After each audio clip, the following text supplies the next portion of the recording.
2025년 3월 30일 이번 주 하나님께서 주시는 말씀은 전도서 3장 11절에서 13절 세 구절의 말씀을 가지고 때를 따라 아름다운 인생이라는 제목으로 하나님의 말씀을 나누고자 합니다.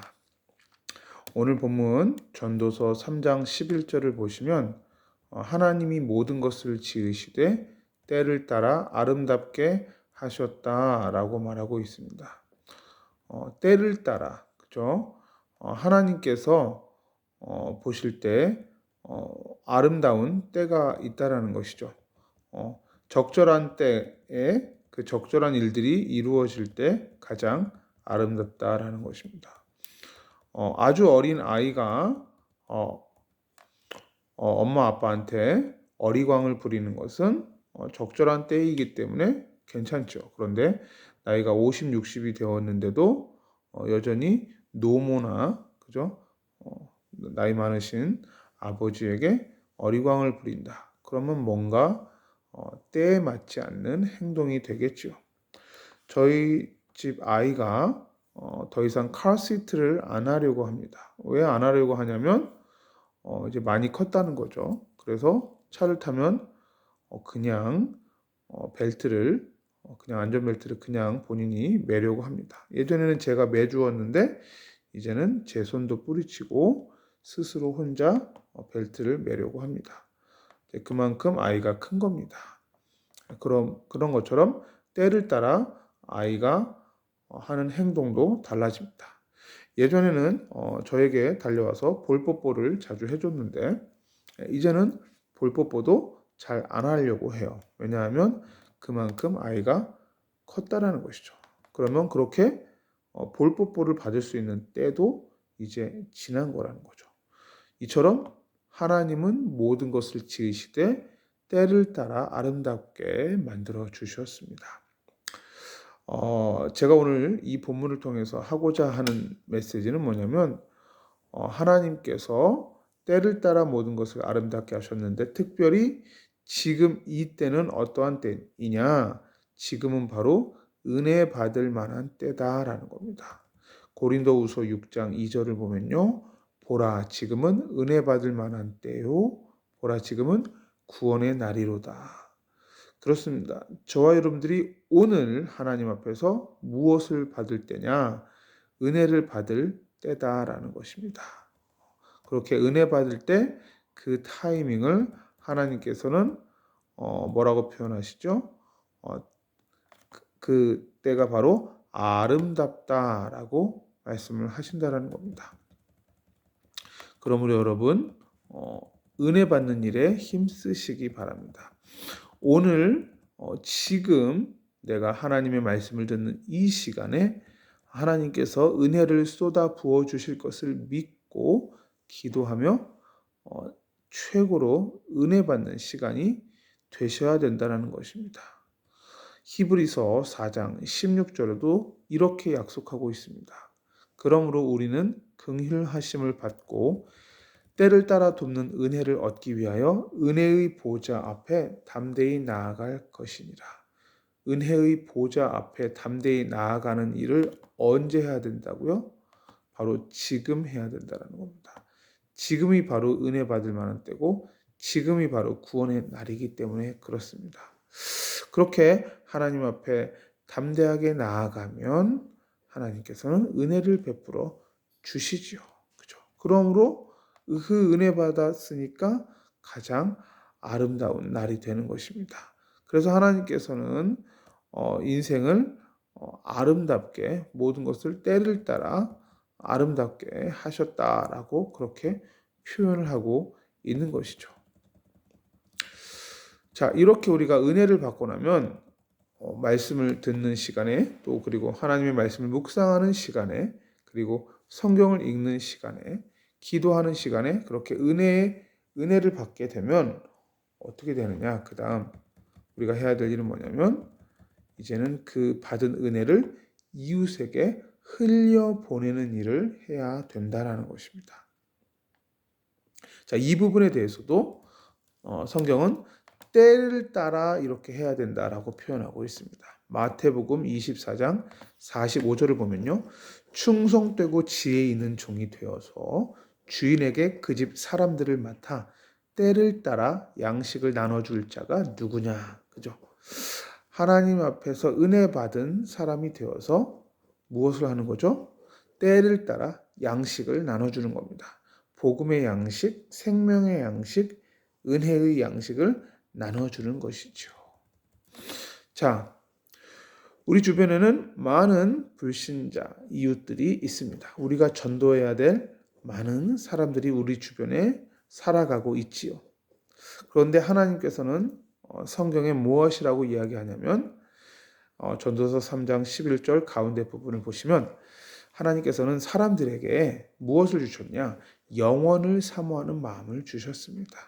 영원한 생명을 사모하는 마음을 하나님께서 주신 것이죠. 그러므로 우리 주변에 불신자가 있다면 여러분들은 그 영혼을 두고 계속해서 그 영혼의 구원을 위해서 기도해야 되는 것입니다. 왜냐하면 하나님께서는 그 영혼에게 언젠가는 영원을 사모하는 갈급한 마음을 주셔서 영적인 갈급함을 느끼게 하신다라는 것입니다. 돈이 아무리 많고 권력을 가지고 있고 세상에서 부귀 영화를 누리고 인기가 많이 있다 할지라도 그것으로는 채워질 수 없는 어떤 영적인 갈급함이 찾아오는 때가 분명히 온다라는 것입니다. 그렇게 영적인 갈급함이 찾아올 때 우리는 놓치지 말고 주의 복음을 전해야 되는 줄 믿습니다.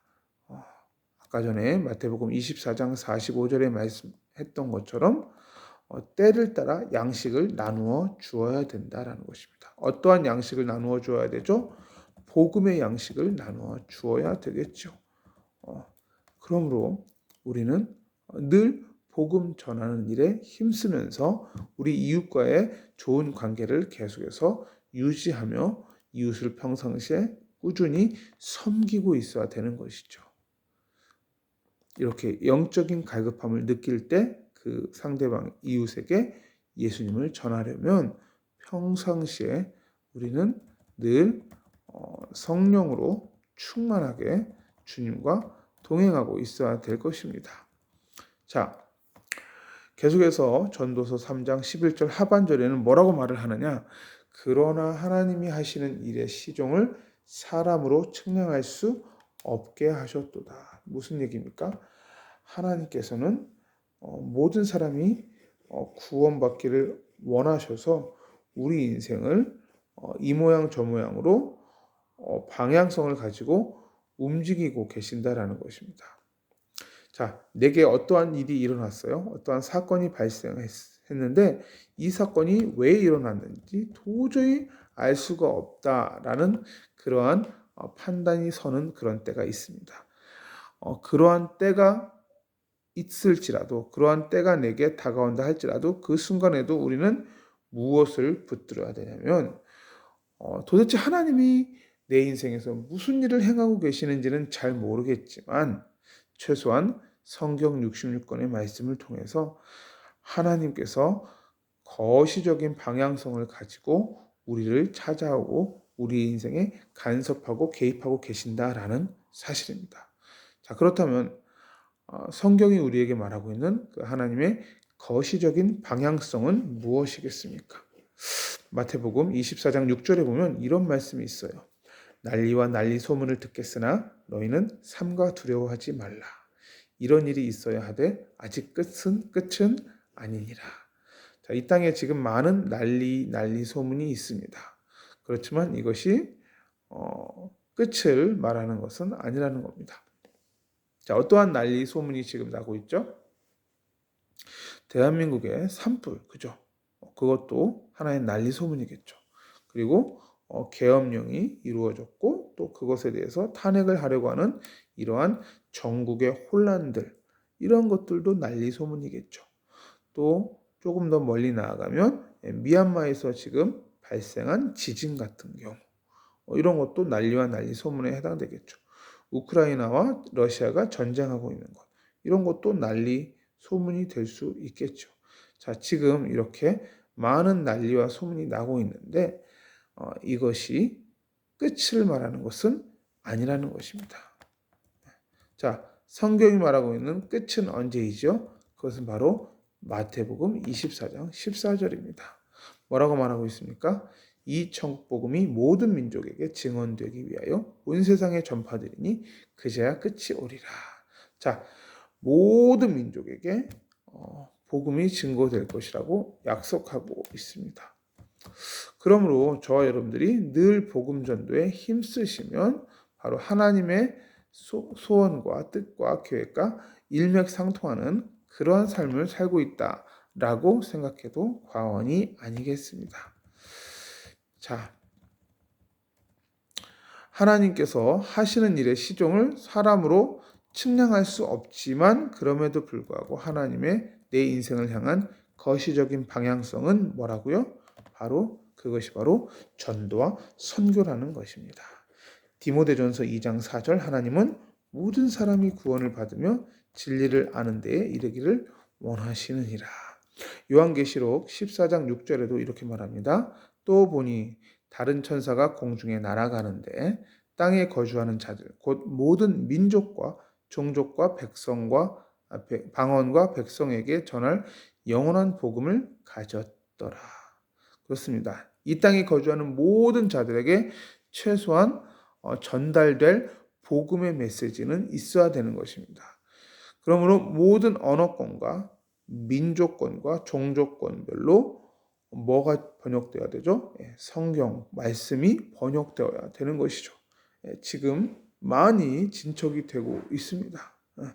이처럼 성경은 우리에게 모든 사람이 구원받을 것과 그리고 분명히 모든 민족과 종족과 방언과 백성에게 전할 그러한 복음의 소식이 있는데 이 복음의 소식이 꼭 전해져야 된다라고 약속하고 있습니다.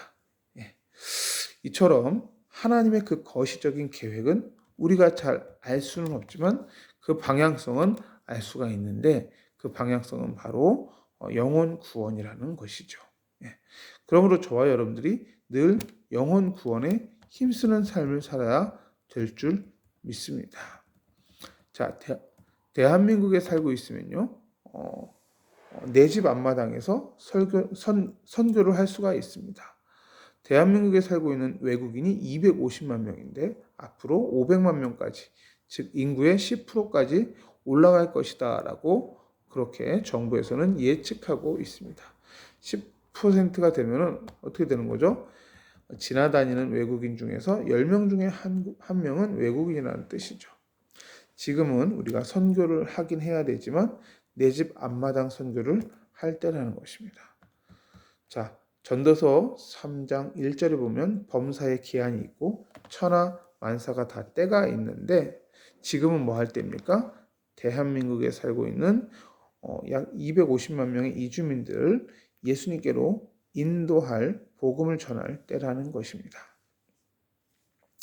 자, 이렇게 복음을 전하는데 전도서 3장 12절에 보면 사람들이 사는 동안에 기뻐하며 선을 행하는 것보다 더 나은 것이 없다라고 말하고 있습니다. 복음을 전하면서 기쁘게 살아가는데 또 선을 행하며 살아가라. 여기서 말하는 선은 뭐냐? 성경은 이렇게 말합니다. 요한삼서 1장 11절에 보면 사랑하는 자여 악한 것을 본받지 말고 선한 것을 본받으라. 선을 행하는 자는 하나님께 속하고 악을 행하는 자는 하나님을 배웁지 못하였느니라. 자, 그러면 이 요한 3서에서 말하는 선을 행하는 자가 어떠한 선한 행동을 하고 있었을까요? 요한 3서 1장 5절과 6절과 7절과 8절을 보시면 이렇게 말하고 있습니다. 너희가 나그네 된 자들에게 행하는 것이 신실한 일이다. 그 일의 내용이 뭐냐? 그 신실한 일의 내용이 뭐냐? 요한 3서 1장 6절 그들을 합당하게 전송하는 것입니다.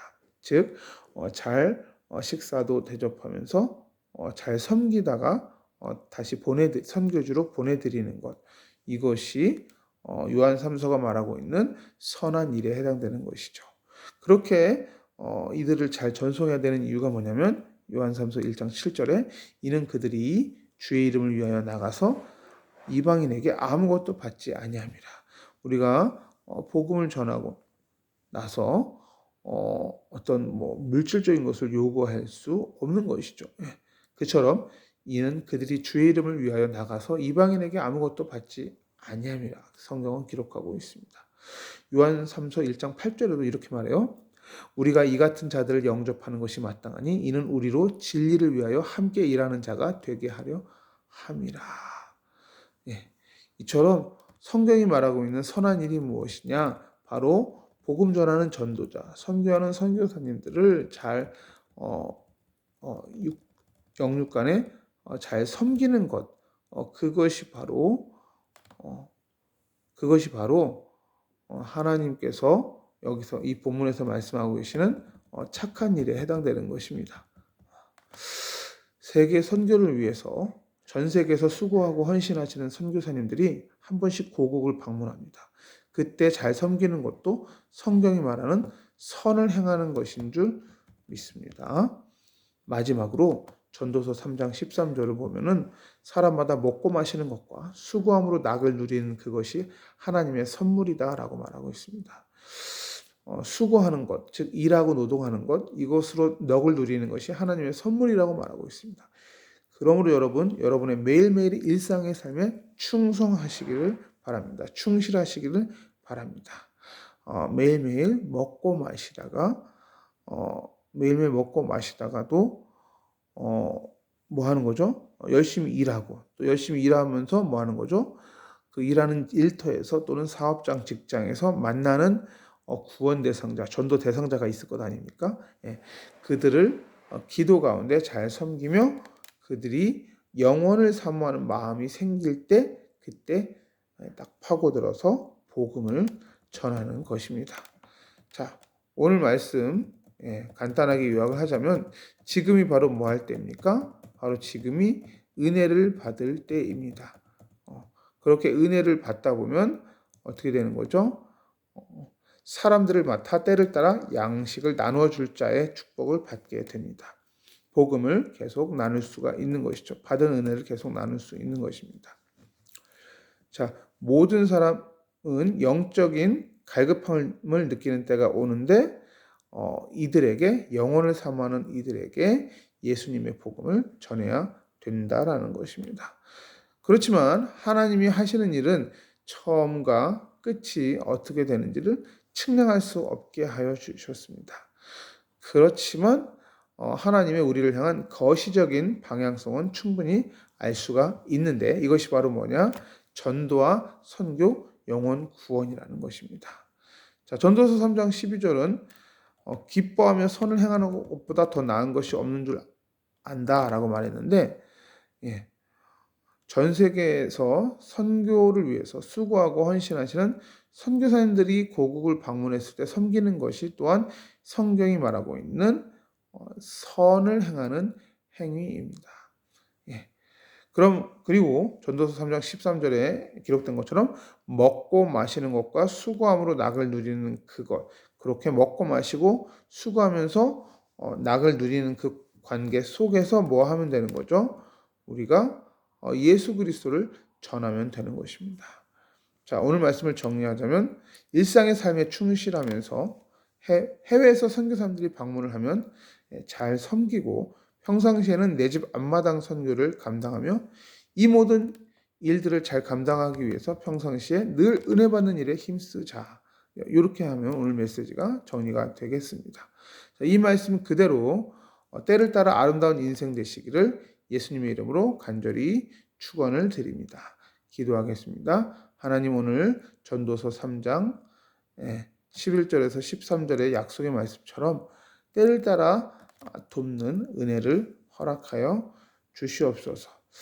주님, 이 마지막 때에 아버지 하나님 은혜 받을 때에 성령으로 충만한 은혜를 허락하여 주시옵고 하나님 영혼을 사모하는 마음을 사람들이 다 가지고 있습니다. 우리 주변의 이웃들에게 그들이 영적으로 갈급하고 왜 사는지에 대한 해답이 궁금해할 때 우리는 그들에게 참된 생명 되시는 예수님을 전할 수 있도록 은혜를 베풀어 주시옵소서. 주님, 또한 이곳에 이 말씀이 그대로 성취될 수 있도록 주님 은혜를 베풀어 주옵소서. 예수 그리스도 이름으로 기도하옵나이다. 아멘.